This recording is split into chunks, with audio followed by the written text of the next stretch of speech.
জুলুম একটি সামাজিক ব্যাধি। অন্যের ওপর অন্যায় বা অবিচার করে নিজের পতন ও ধ্বংসে ডেকে আনে জালিমরা। আপদ বিপদ ও দুর্যোগ বিশৃঙ্খলায় আক্রান্ত হওয়া অন্যতম একটি কারণ হলো জুলুম। তাই আল্লাহ তাআলা সবাইকে তা থেকে নিষেধ করেছেন। এমনকি আল্লাহ নিজের জন্য এটিকে হারাম করেছেন।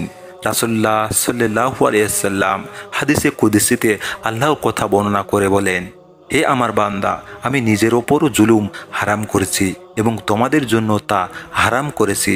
অতএব তোমরা একে অপরের ওপর জুলুম করো না। মুসলিম শরীফের হাদিস 6737। মাজলুমের বদদোয়াকে ভয় করা এবং তা থেকে বেঁচে থাকা জরুরি। অত্যাচারী ব্যক্তির অন্তরের আকুতি মহান আল্লাহর কাছে খুব দ্রুত পৌঁছে যায়। রাসূলুল্লাহ সাল্লাল্লাহু আলাইহি ওয়াসাল্লাম ইরশাদ করেন, 3 ব্যক্তির দোয়া আল্লাহর কাছ থেকে ফেরত আসে না। 1.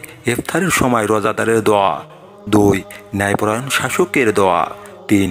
মাজলুমের দোয়া। আল্লাহ তাআলা তাদের দোয়া মেঘমালার ওপরে তুলে নেন এবং তার জন্য আসমানের দরজাগুলো খুলে দেন।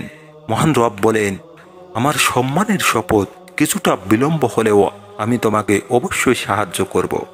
ইবনে আব্বাস রাদিয়াল্লাহু তাআলা আনহু থেকে বর্ণিত, নবী করিম সাল্লাল্লাহু আলাইহি ওয়াসাল্লাম যখন মুআজ রাদিয়াল্লাহু তাআলা আনহুকে ইয়ামিনে পাঠান এবং তাকে বলেন, মাজলুমের ফরিয়াদকে ভয় করবে, কেননা তার ফরিয়াদ এবং আল্লাহর মধ্যে পর্দা থাকে না।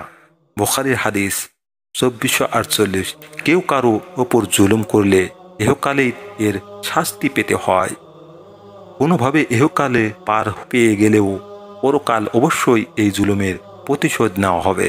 আবু হুরায়রা রাদিয়াল্লাহু তাআলা আনহু থেকে বর্ণিত, তিনি বলেন, রাসূলুল্লাহ সাল্লাল্লাহু আলাইহি ওয়াসাল্লাম বলেছেন, যে ব্যক্তি তার ভাইয়ের সম্মানহানি বা অন্য কোনো বিষয়ে জুলুমের জন্য দায়ী থাকে, সে যেন আজই তার কাছ থেকে মাফ করিয়ে নেয়। ওই দিন আসার আগে যেদিন তার কোনো দিনার বা দিরহাম থাকবে না, সেদিন তার কোনো সৎকর্ম না থাকলে তার জুলুমের পরিমাণ তা তার কাছ থেকে নেওয়া হবে, আর তার কোনো সৎকর্ম না থাকলে তার প্রতিপক্ষের পাপ হাতে নিয়ে তা তার ওপর চাপিয়ে দেওয়া হবে। বুখারীর হাদিস 2449।